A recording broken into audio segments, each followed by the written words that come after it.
Hello, beautiful people, and welcome. Hi.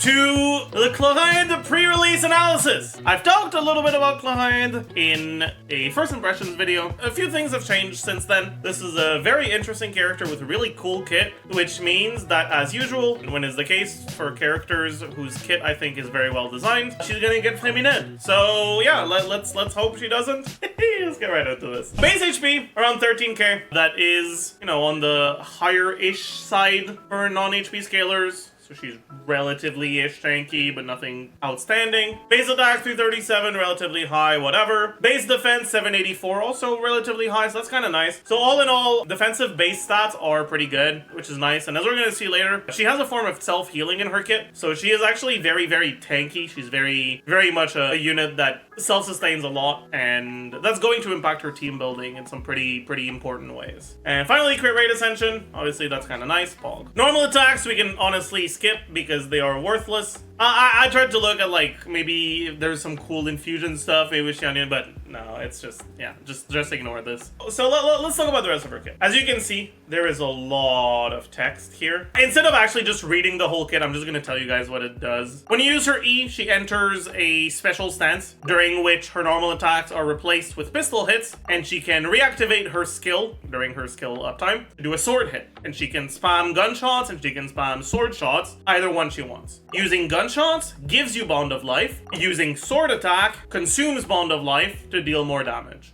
The Bond of Life that you consume is converted to healing. That's basically what the skill does. This doesn't look at your normal attack talent, so like these numbers don't matter. You don't have to level up normal attacks. But yeah, so the numbers here that matter, the Swift Hunt, it deals less damage if your Bond of Life is already high. You don't want to use it. But either way, when your Bond of Life is high, you want to use your sword attack. So the first number doesn't matter. All that matters is the second number. When you do a sword shot, it's 71%. And finally, the attack hit, again, the only one that matters is the one when you have enough Bond of Life to max it out, and that is 46.1% times 3, so around 150. Every time you do a pistol shot, you get 35% Bond of Life. You do 3, you get 105%. You're now, because you're above 100, able to use the highest or the best sword hit. You use it, it consumes your Bond of Life, it heals you for 110% of the amount, so 10 point something percent HP, and then you keep going. During her skill, instead of consuming Bond of Life, her healing gives her Bond of Life. So incoming healing from other characters is replaced with Bond of Life increases. What that means is if you have characters that can restore at least 30% of her HP, healers that can heal for 7-ish k HP or more in one go, are going to make it so that you only need 2 shots of your pistol to get the enhanced sword attack. Because usually you do 1, 35, 2, 70, 3, 105. But if you do 1, 35, 2, 70, get healed for another 30, it makes you able to do your sword after 2 hits instead of 3. And this 80% is increased to 100% from her Ascension passive, which is really stupid. I don't know why this is not just in her base kit. The reality is that a lot of healers don't heal for that much, unless they're built on a full healing bonus build, and even then, some don't. So this is generally not something that's all that impactful. It generally won't matter that much. And it is definitely not worth running a lower rarity of your flower to decrease your max HP. But yeah, this is like the main part of her kit. Now, you might be wondering, you might be looking at this and being like, oh, this sucks. And honestly, I think that's a very reasonable first impression. 71% is not a lot. 150% for something you have to set up as the payoff is also not a lot. These numbers are ass. However, her Ascension 1 passive buffs them significantly. After a nearby party member triggers an electro-related reaction against an opponent, and this condition is trivial. This is not a unique electro-related reaction, this is just an electro-related reaction. So this will happen no matter what, unless you're playing 4 electro characters on your team, which you shouldn't do to begin with. So this is trivial. The damage dealt by her normal attacks and burst will be increased by 20% of her attack for 15 seconds, max 3 stacks. The maximum damage increase achievable this way for the above attacks is 1800. So, This effectively adds 60% attack scaling to these numbers. So this isn't 71, it's 131. And this isn't 46.1 times 3, it's 106.1 times 3. Which obviously makes a huge difference in her overall damage. It's basically about half of her damage. One thing though is that for a lot of characters that are worded in a similar way, the maximum damage increase kind of doesn't matter unless you're getting a signature weapon or constellations at like really high investment. In Clorinde's case, you can reach the maximum damage for this pretty easily without those things, because the maximum damage is obtained at 3000 attack. So what does that mean in practice? Does that mean that you don't want attack above 3000? I mean, not necessarily, because attack is still a stat that will increase your damage even if you have more than 3000 of it, but it does mean that it won't be nearly as effective once you've passed 3000. Before 3000, attack increases the damage of basically all of your hits. After 3000, it's basically half of your hits. It's still only one hit visually, but half the damage by it is affected and half of the damage isn't.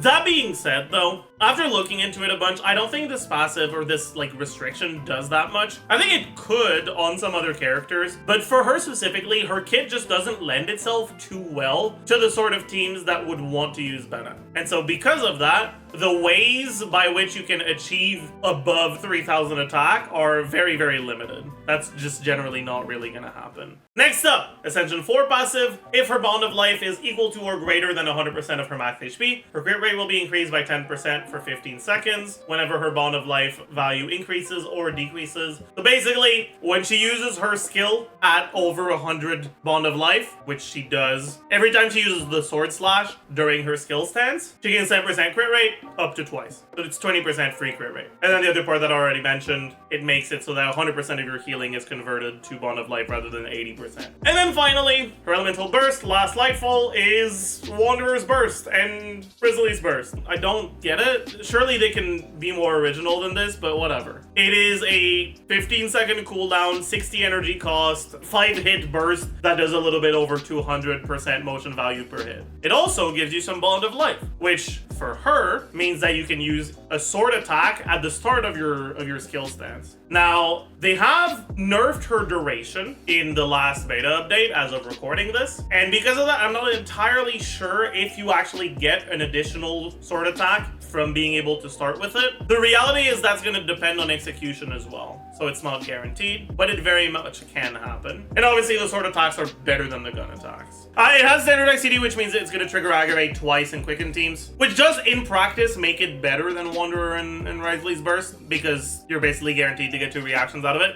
I think in most teams it's going to end up being worth using, although not in a significant way. Like if you don't get to use it, it's not going to matter that much. Anyways, she has a lot of hits, a lot of quick hits. From what I've seen, it seems like post-nerf, you're still able to do 6 and 3 Es, right? So 3 pistol shots, followed by 1 enhanced sword attack. That 6 times, which is a lot of total hits. So that's pretty good. It also has normal ICD, which means he applies a lot of Electro. Now, what does that mean? That means Aggravate. And boy, does it mean Aggravate. She is very much a unit that is balanced around her ability to aggravate. If she doesn't aggravate, she is somewhat underwhelming. Now that hurts her team diversity a lot, unfortunately. I've seen a lot of excitement for her, both in like hyper teams and in chivalrous teams, and as sad as it makes me, while she's not going to be bad in those teams, she is going to be kind of underwhelming. You can think of her as a slight downgrade to Raiden in those teams, basically. However, when it comes to aggravate and quick bloom teams, it's different.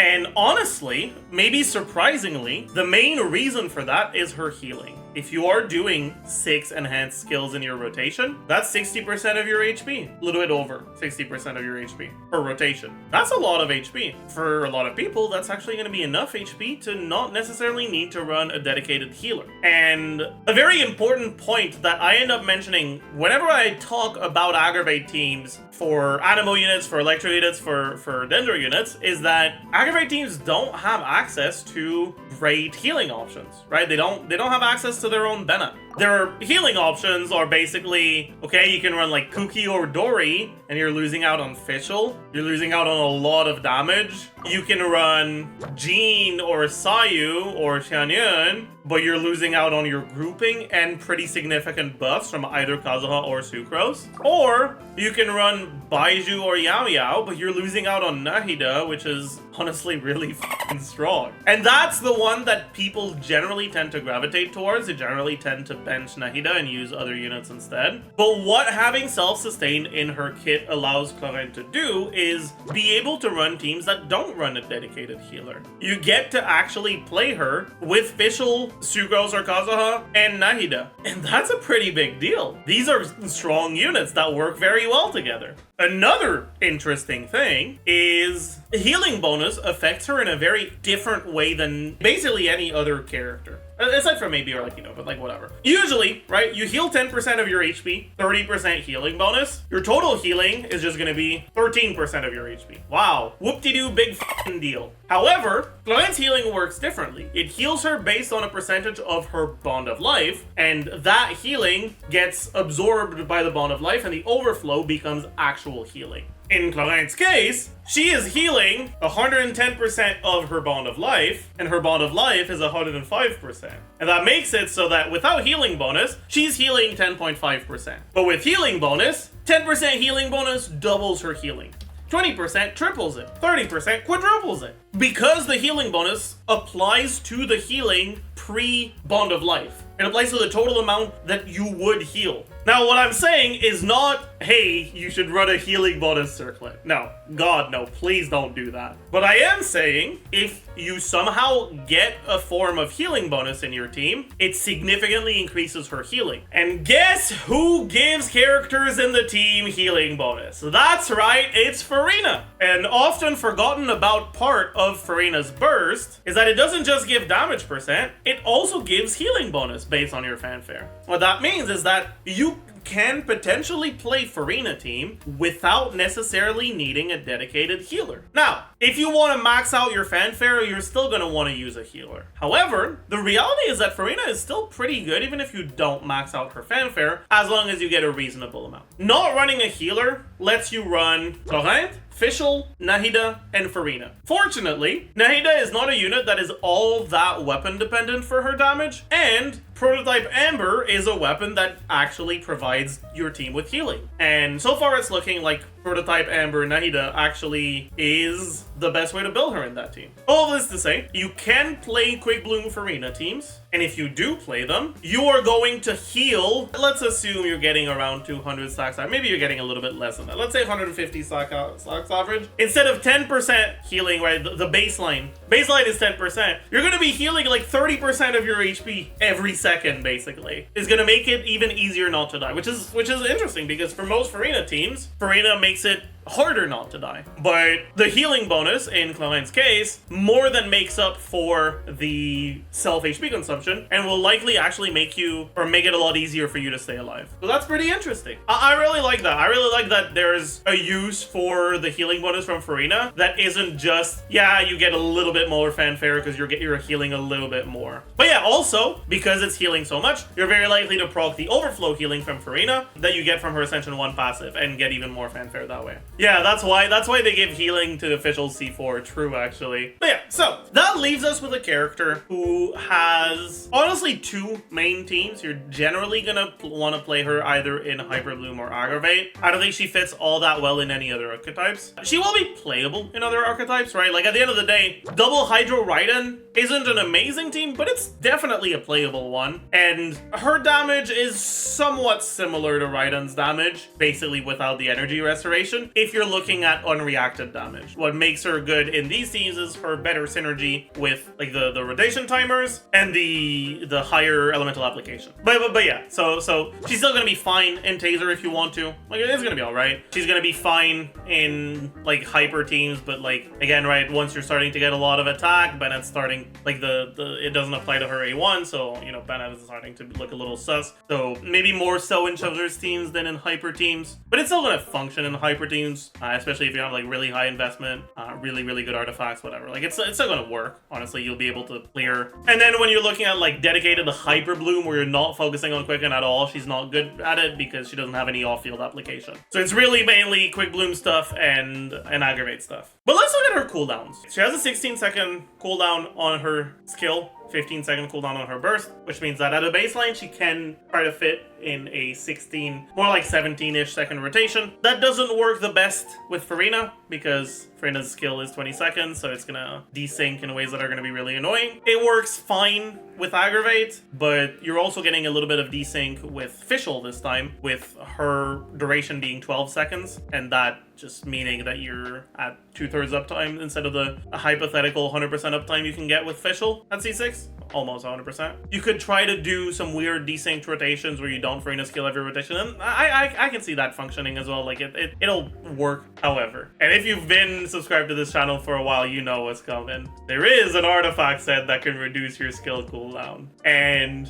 oh boy, how I've missed you, Thundering Fury. But it's time. It's that time again. That's right. Especially with the uptime nerfs, or the duration nerfs that happened in the last iteration of the beta cycle. This has made a 1-skill rotation, you know, a bit weaker. But with TF, you can proc it a few times and actually get 2 skills in your rotation. And instead of going for a 16-second rotation, or like 2 16-second rotations with 32-second rotation, you can do something like a 25-second rotation to play around Fischl's uptime. Or a 20-and-something second rotation that plays around other characters' uptime if you don't want to use Fischl, right? If you want to use Beto or something. It's gonna be hard to make it all the way to 20. It's gonna be hard to get enough TF procs for that. And just, you have 15 seconds of uptime, which means that it doesn't work. Like 5 seconds isn't really enough for the rest. So it's more going to be something like 22-ish, but it's still going to work. And yeah, I think honestly, this is great. This is amazing. This is Spog. You can end up doing basically, use your skill, you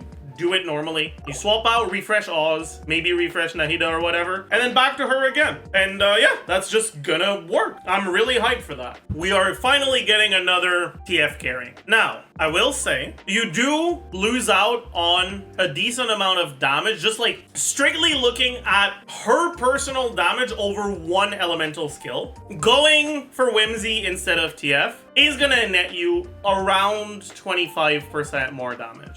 That being said, you get 2 E's, and your rotation is also longer, but it's not 2 times longer. From what I've looked at, I am expecting the TF rotations to have somewhat similar personal damage in practice, while also having higher team DPS because of the better synergy with your support's uptimes. However, it's not such a huge significant difference that you absolutely need to farm TF. I would say, if you already have a good TF, it is not worth farming Whimsy, because in many situations, TF is just better. You already have a good Whimsy because you got really lucky and you've started farming it for Arlecchino, and you don't have TF because you never got around to it, or you started playing more recently. It might not be worth getting TF. And if you don't have either, TF's accessibility in the strong box can let you get it without having to farm directly for her, which is nice. And both of them are with another artifact set that doesn't do too much right now. It is also worth noting that TF will be much easier to play because short rotations rely on you using your stuff exactly when it's on cooldown, and it matters a lot more when you use them. A 1 second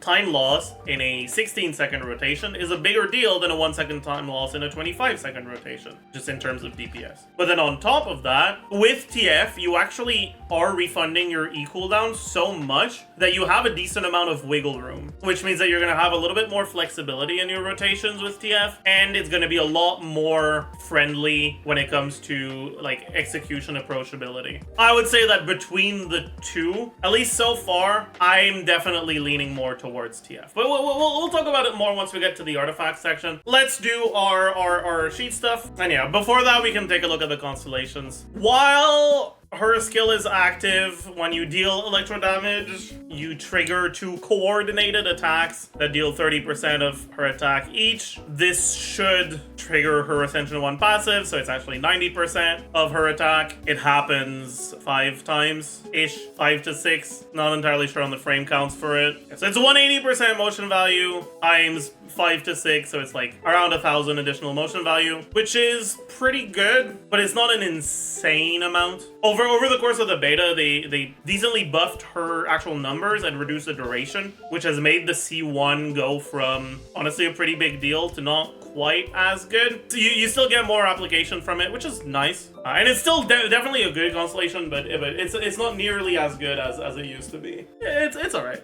Constellation 2 Enhance, so it becomes 90 instead of 60, and you get increased resistance to interruption. That's also pretty good con. Then you have what I believe is skill level, which is pretty good, but not insane. I don't want to overrate it. It's not that good, honestly. It's fine. She does most of her damage through her skill, but a lot of that damage isn't actually directly coming from the skill. It's coming from the Ascension passive that doesn't get increased by this. So it's not actually as good as it looks. It's worse than the first two. When Burst deals damage, damage is increased based on Clorine's Bond of Life. Every 1% increases the damage by 2%. So basically, this is Wanderer's C2 and Risley's C2. Congrats. Very cool. Then Burst levels, which is fine. And then finally, the big ass wall of text. It's kind of like that he does C6 and Yulon C6. It's pretty good, but I can't be bothered reading all of it. Do keep in mind though, this is a character that is going to be mostly good in Aggravate and Hyperbloom, which means that these damage increases aren't doing as much as you'd think, because a lot of her damage is coming from reactions. Obviously, the amount coming from reactions will depend on the team, but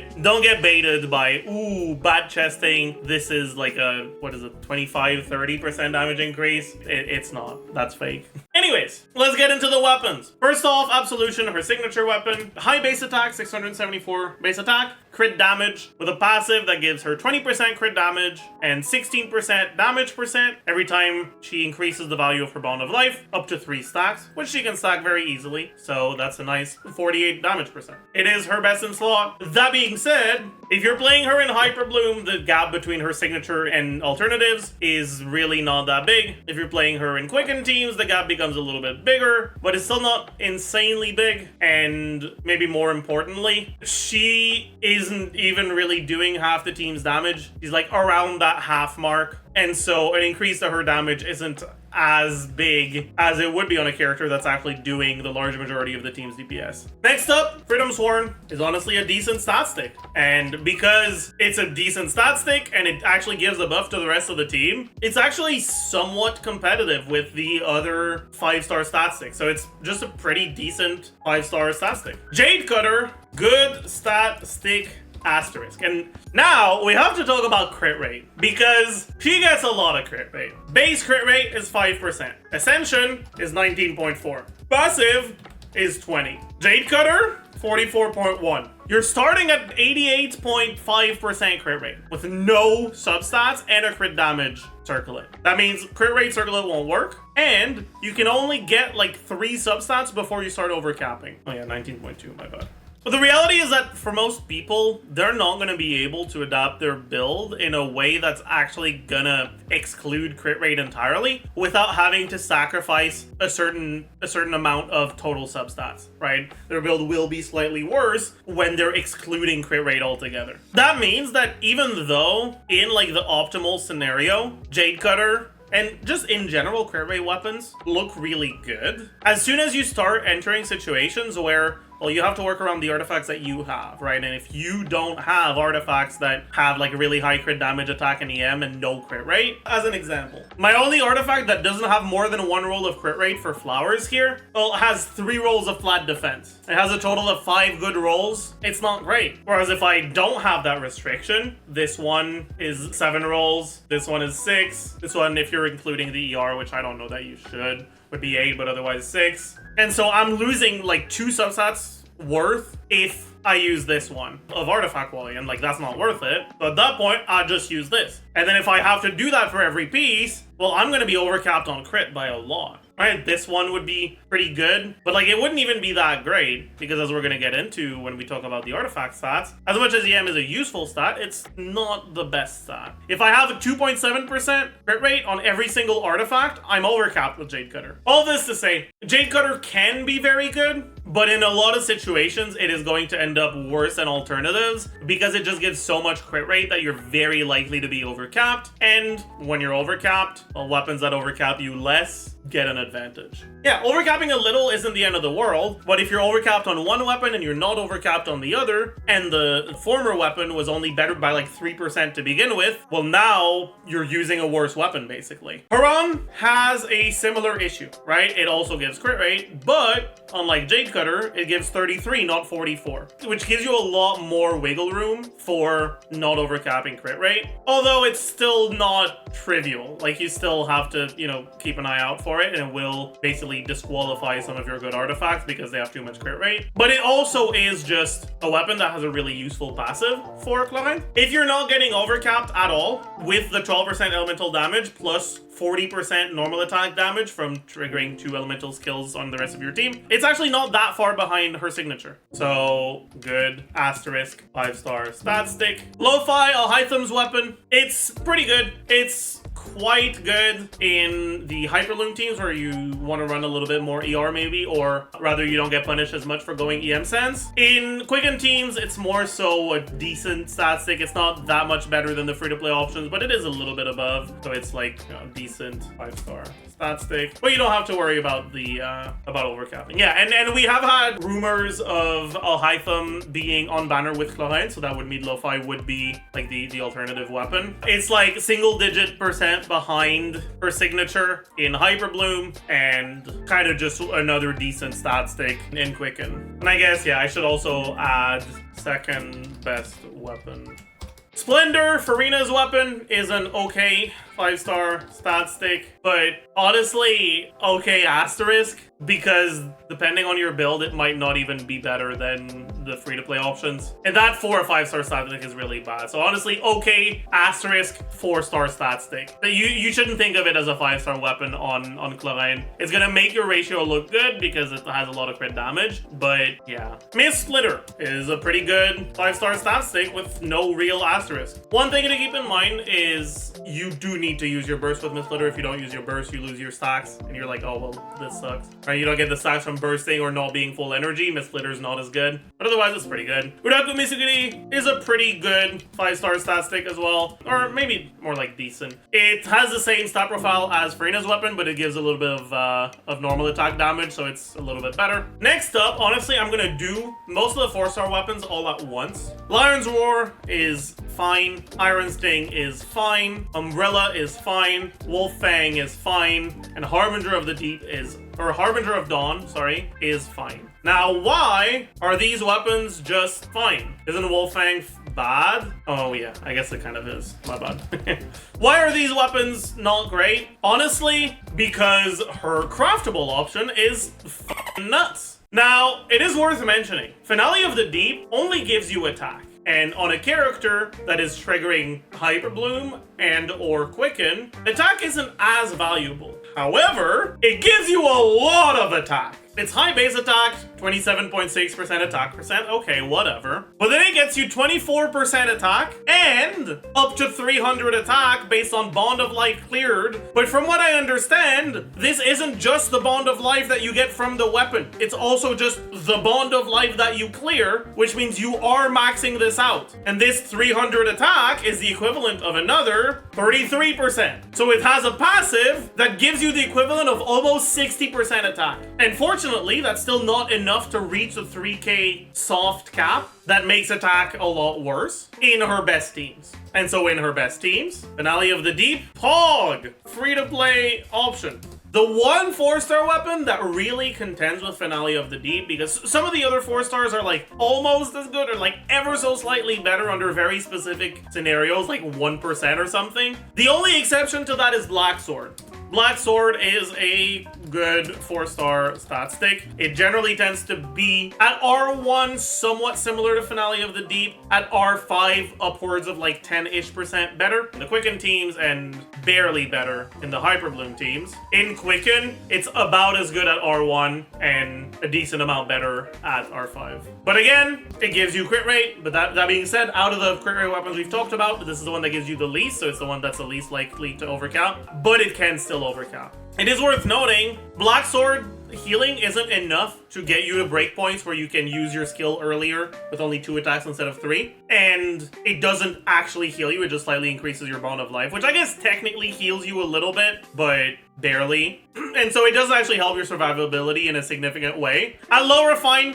it can even be worse, and at best it's like around the same. It's just at high refine that it becomes an actually reasonable stat stick option. Why is Wolfang bad? Because she doesn't do skill damage. Her damage in her skill stance is all normal attack damage. So, if we were to sort these, Absolution would be the best. Next, Haran. Then I'd probably have Lo-Fi next, although it's a bit worse than Quicken. Then Mist Splitter, then Uraku Mitsugiri. Honestly, I'd probably have Black Sword over Jade Cutter. Basically, if you have your build perfectly min-max for Jade Cutter, or you aren't overcapped, Jade Cutter is slightly better, but barely, and it's a lot harder to min-max a build for Jade Cutter than for Black Sword. And then Finale of the Deep, and then the rest of the garbage. Don't play it. Harbinger of Dawn, as nice as it is, and as much as crit is a better stat for her than attack is, Finale of the Deep is just such a fucking heavy stat stick. It just gives you so much attack that even if it's not as good, it's still good. For those of you that don't have an R5 Finale of the Deep,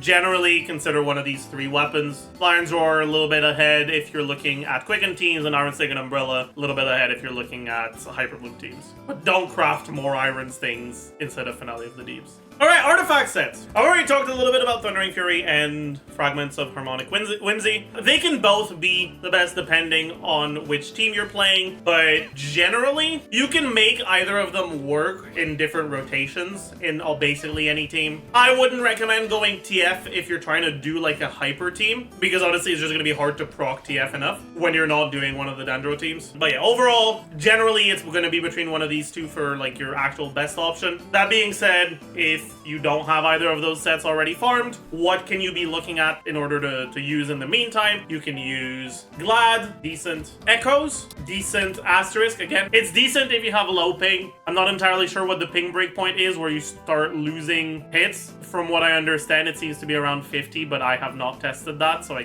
can't say it for sure. Shimenawa's is actually decent because her burst is whatever. It's not bad, but it's not great either. Gilded, also decent. Oh yeah, I guess might as well say, but it has the exact same issue as Haran and Jade Cutter do, which is it gives a bunch of crit rate. It makes it a lot easier to overcap, and obviously you can't use it with Haran or Mist Splitter or Black Sword because you're going to be Omega capped. What else we got? I guess Thunder Soother, decent. Desert, Pavilion, Chronicle. It forces you to start with a charge attack. You can't do a charge attack in burst. Holding your normal attack button will just make you spam normal attacks like Ayato, which means you can't proc Desert, Pavilion, Chronicle after you use E, so you'd have to proc it before you use E, and like, it's not great. Like, I guess we can include it.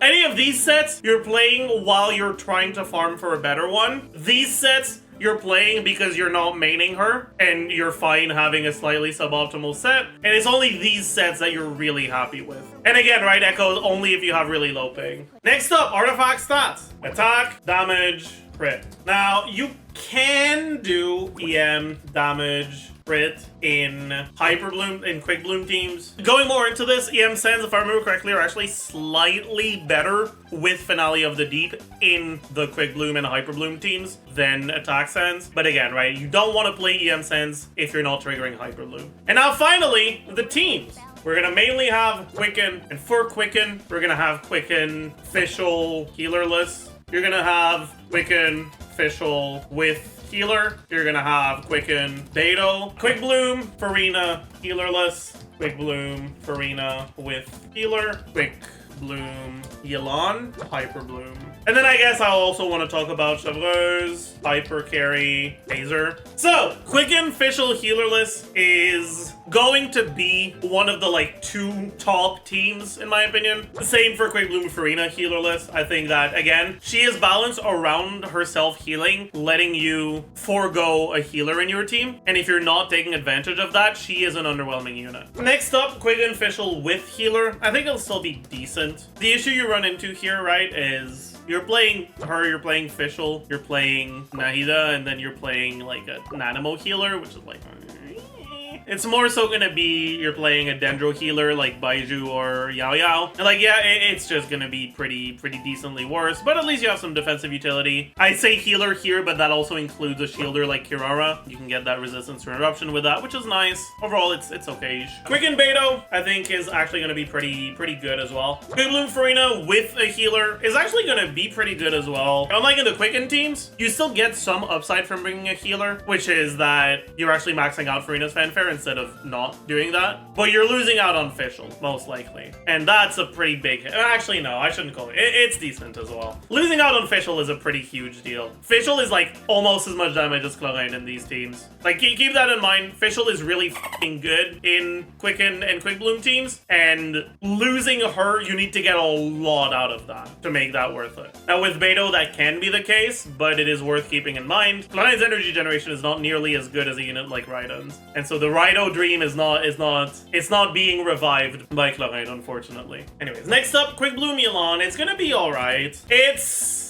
obviously going to be worse than running with Farina because you're only buffing Clorinde rather than buffing Clorinde and Fischl. But it's not going to be like an insane amount worse to the point where like it's unplayable with Yelan. It's still going to be pretty good. Now, if you wanted to play Xingqiu in the slot, you start having too much Hydro to reasonably call that Quick Bloom. So we get into the Hyper Bloom stuff. And then for Hyper Bloom, you can either just do Xingqiu as only Hydro or you can do double Hydro. Hyper Bloom is going to be also good, but not great. Again, like the main thing with these Hyper Bloom teams where you don't have really good quick enough time is that there's just not much of a reason to play an Electro unit that deals good talent damage and needs to be on field if they're triggering a bunch of Hyper Bloom. And you'd be doing similar damage if you just build them fully M'd, and then you'd be doing similar damage if you played an off-field unit that didn't need the field time. And then you could get more damage from being able to spend your field time on someone else. The biggest obstacle to Cyno, and Cyno has an EM bonus and direct EM scaling in his kit, which are things that Clorinde doesn't have. And then the faster application itself doesn't help as much in Hyper Bloom because you're not triggering Quicken. You're not triggering Aggravate, rather, or not a lot of Aggravate, at least. And so in like actual strict Hyper Bloom, it's still not necessarily a Cyno downgrade because Cyno doesn't have self-healing, Clorinde does. And so in terms of survivability, it's going to be a lot better. One of the biggest issues with Cyno is his survivability. But yeah. Next up, Chevreurs. I'd say it's decent. It's like on the lower side of decent. It's gonna be fine. But again, like at this point, you're just playing a Raiden downgrade. But it's still gonna clear fine. When it comes to Chevreurs teams, I'm honestly not entirely sure how you'd want to build it. Realistically, I could probably see Fischl, Chevreurs, Xiangling being the best way to build it. Or if you're worried about survivability, or maybe replace Xiangling with EM Toma. Like EM HP hybrid Toma to have a decent shield. Ugh. Hyper Carry starts getting into the iffy territory. It should be enough to clear, but it's a lot closer, let's just say. It's gonna be a lot tighter. Like, you might actually struggle to clear in time with something like this. And then Taser is gonna be alright. Like, it's gonna be a decent. One thing to keep in mind with Taser is, especially if you're playing double Hydro, you don't have another Electro unit, you don't have Electro Resonance, you might actually have to build a little bit of ER on her. Especially because her lack of off-field Electro application means that you can't get a VV buff on her without using her burst. To some extent, that also applies to the Hyper Bloom teams where you're running like double Hydro or something. So just keep that in mind. It is also worth mentioning that in some of these teams that are not the Quicken and Quick Bloom teams, you are not necessarily triggering the reactions with her, which makes Thundering Fury and also stuff like Gilded or anything that buffs reactions less good, and it makes you more reliant on going Whimsy or even just something like Lad. Honestly, I think that's kind of it for the pre-release. I hope you guys enjoyed. This is the first pre-release I've recorded, but I am planning on doing a pre-release on all 3 of the 4.7 characters, so subscribe. So that's gonna be it, and I'll see you guys in the next one. Bye, YouTube.